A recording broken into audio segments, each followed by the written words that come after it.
My name is Elra Quinn, and I'm 30 years old. My name is Elra Quinn, and I'm 30 years old. One evening, I decided to pay my parents an unexpected visit, but the second I stepped through the front door, everything inside me went still. Both of them were sprawled across the floor, motionless, completely unresponsive. With trembling hands, I rushed them to the nearest hospital. And what the doctor told me there shattered something inside me that I don't think will ever fully mend. They had been poisoned. I broke down completely. I couldn't wrap my mind around how it had happened, or who in the world could have done such a thing. None of it made any sense. But a week later, what my husband uncovered made my heart feel as though it had simply stopped. A week before that night, my brother had called me. He mentioned he and his wife were heading abroad for a short trip. Before hanging up, he said casually, "Mom and Dad will be home alone. Drop by when you get a chance." It all sounded perfectly ordinary, and that's what nudged me into finally making the visit. I had been putting it off for too long. Life had filled up with distractions and excuses, and the distance between us had quietly grown. But that particular day, I told myself, no more delays. I wanted to sit with them, hear their voices, feel like family again. When I pulled up to the house, something felt off before I even opened the door. It was too quiet. My mother always had the television going, and my father was usually out tending to his plants. That afternoon, there was nothing.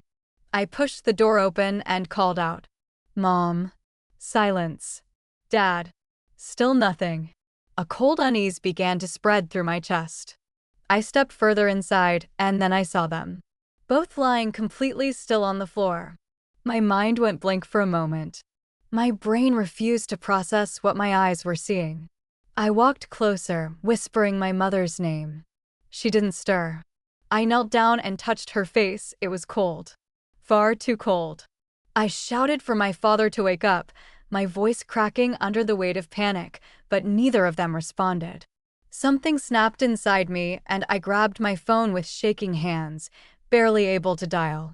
"Please, come quickly," I begged the emergency operator. "They won't wake up. Please hurry." Every minute that followed felt stretched into an eternity. I kept calling their names, touching their hands, willing them to open their eyes, but nothing. When the ambulance finally arrived, the house filled with urgent movement. Paramedics checked pulses, placed oxygen masks, and wheeled them out in a blur. I followed in a daze, my heart hammering against my ribs, my thoughts spinning in circles. At the hospital, they were taken straight behind closed emergency doors. And then silence. Just me, standing alone in a corridor, staring at a door that wouldn't open. Time crawled. Every second felt like something physical pressing down on me. I tried my brother, no answer. I tried again. Nothing. I called his wife. Same. The ringing just went on and on into emptiness, and with every unanswered call, the fear inside me grew heavier. Eventually, relatives began arriving after I'd managed to reach one of them. They gathered around me with worried faces. "What happened?" someone asked. "I don't know," I said, my voice barely holding together. "I found them like that. Just like that." Someone mentioned that my brother had left for his trip a week ago. The others exchanged glances. Hours passed before the doctor finally emerged. I was on my feet instantly. "How are they? Please tell me they're okay." His expression didn't offer comfort. "They were alive," he said, "but in critical condition." And then he told me. Poisoned. The word landed like a physical blow. My knees nearly buckled. Poisoned? I repeated it like I hadn't heard correctly. He confirmed it. They were doing everything possible, but the situation was grave. I stood there as tears streamed down my face, unable to understand. There had been no break-in. Nothing was stolen. No sign of a struggle anywhere. So how? My relatives murmured behind me, asking each other the same impossible questions. I had no answers. I just kept calling my brother and kept getting nothing. The silence on his end began to feel like more than just poor signal. It felt like something darker. I didn't leave the hospital that night. I couldn't. I sat outside the room for hours, watching every doctor who passed by, flinching at every sound. My mind kept replaying the moment I opened that door. It didn't feel accidental. It felt deliberate, calculated. Someone had done this on purpose, and whoever it was, my parents had trusted them enough to let them close. By the time the night had deepened around me, one thought had rooted itself firmly in my mind. If the poison was administered gradually, someone had been near them long enough to do it again and again. And my brother still wasn't picking up. For the first time, the fear I felt wasn't just about my parents. It was about what the truth might turn out to be. Morning came without sleep. Then my phone finally rang, my brother. I answered immediately. "Where have you been?" I demanded, voice unsteady. "Why weren't you answering?" "Mom and Dad are in the hospital." A pause. Then his voice, confused and alarmed. "What? What happened?" I told him. "They're unconscious. The doctors say they were poisoned." "That's impossible," he said loudly. Within hours, he and his wife arrived at the hospital, visibly distressed.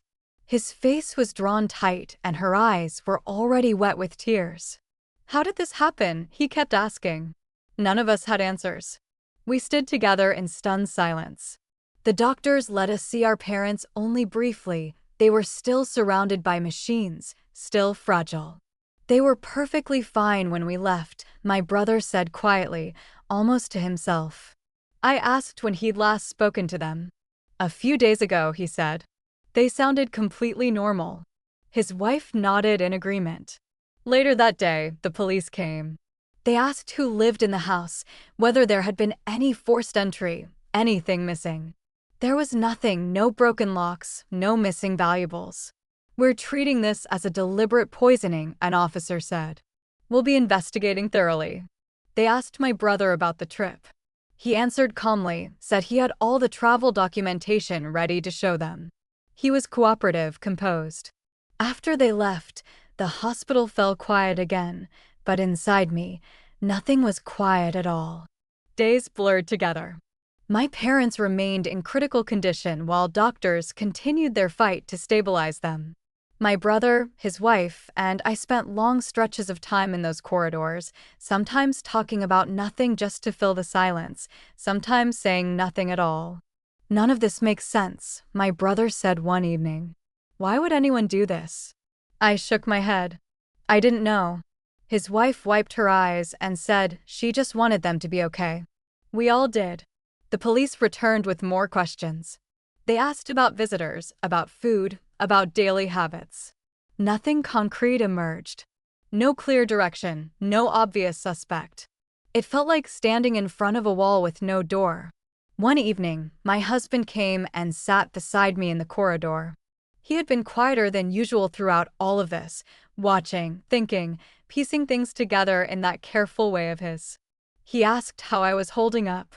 I told him honestly that I didn't know. Then he said something that made me go very still. "There was no outsider involved here," he said. "No forced entry, no stranger. That means whatever happened to them started from inside that house." A chill moved through me. I asked what he meant, who he thought had done it. He didn't answer right away. Then he said, "I need to look into something. I'll tell you when I'm certain." He got up and walked away, and I sat there watching him go, feeling the ground shift very slightly beneath everything I thought I knew. He came back the next day. The moment I saw his face, I knew he had found something. He was quiet and serious in a way that made my throat tighten. I asked if he'd found anything. He looked at me for a moment, like he was choosing his words carefully, then nodded. The medical reports had come back. My pulse quickened. He told me this had not been a sudden, one-time poisoning. It was slow-acting, something that had been introduced into their bodies in small amounts, over the course of several days, consistently. The chill I felt became something deeper, a cold that settled into my bones. Someone had been giving it to them repeatedly. On purpose. I reminded him that my parents didn't eat food from outside, didn't trust strangers, didn't open their home to just anyone. "That's precisely why I started going through their routine," he said. what they ate every single day, what never changed. Then he said he'd found something. We drove to my parents' house. The silence between us in the car was thick. Walking back through the front door made my chest constrict. Everything looked the same, tidy, ordinary, familiar. But it no longer felt safe. My husband went straight to the kitchen. Without hesitating, he opened a cabinet and pulled out a jar of pickles. "They ate this every morning, didn't they?" he asked. I said yes. Every morning, without fail. He reached for his phone. "There was something I needed to see," he said. My parents, he explained, had quietly installed hidden cameras throughout the house some time ago for their own security. He opened a video file. I held my breath. The footage showed the kitchen. My kitchen. But from days earlier. And standing in it, completely at ease, laughing and talking as though everything was perfectly ordinary, were my brother and his wife. I watched, not yet understanding. Then my brother reached for the pickle jar. My heart lurched. He opened it and glanced around. His wife moved closer, produced a small packet from somewhere, and right there, unhurried, methodical, calm, they tipped the contents into the jar.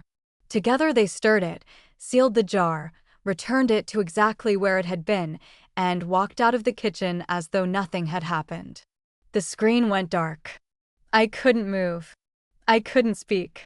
The room felt like it had stopped existing. "This isn't real," I said, but even as the words left my mouth, I knew they were a lie. It was real. Every frame of it. My husband told me quietly that they had planned it all with precision. They knew a slow-acting poison would raise no immediate alarm. They had left the country straight afterward to ensure they were nowhere near the scene, a clean, deliberate alibi. My tears came fast and uncontrollable. I asked the only question that seemed to matter anymore: why? His answer was a single word: property. They had known that everything would fall to them only once my parents were gone. My legs gave out and I sank into the nearest chair. My own brother, the one who had called me, who had told me to go visit our parents, had been orchestrating their deaths. The police were contacted without delay. The footage was handed over along with all the medical documentation. Everything aligned. There was nothing left to dispute. My brother and his wife were arrested. When it happened, neither of them cried or protested or asked questions. There was only silence. Several days later, my parents opened their eyes. They looked diminished, fragile in a way I had never seen them before. I sat beside them, holding their hands. My mother looked at me. My father, in a voice barely above a whisper, asked who had done this to them. That question broke me open. I told them everything. The video. The poison. The truth. For a moment they just looked at me, like their minds were simply refusing to accept what I was saying. And then it reached them. My mother's lips trembled and her tears fell in silence. Not dramatically, but with a quietness that was somehow more devastating than anything loud could have been. My father turned his face away. "Our own son," he said. Those 3 words held more grief than I knew what to do with. The case went before a court. The footage, the medical evidence, the full account, all of it was laid out. There was no defense that held. The judge handed down the verdict: life imprisonment for attempted murder. The courtroom was utterly still in the moment that followed. And some chapter, some version of life as I had known it, closed permanently in that silence. 3 months have passed. My parents are alive. But they're not who they were. The laughter that used to fill their home is mostly gone. They speak less. They sit for long stretches just staring at nothing, somewhere far away inside themselves. They're trying, in their way, to keep moving. And so am I. But there are some things that don't fade with time. Some damage that doesn't repair itself, no matter how many months go by. Because the people who are capable of hurting you most aren't strangers. They're the ones you never imagined you'd have to be afraid of.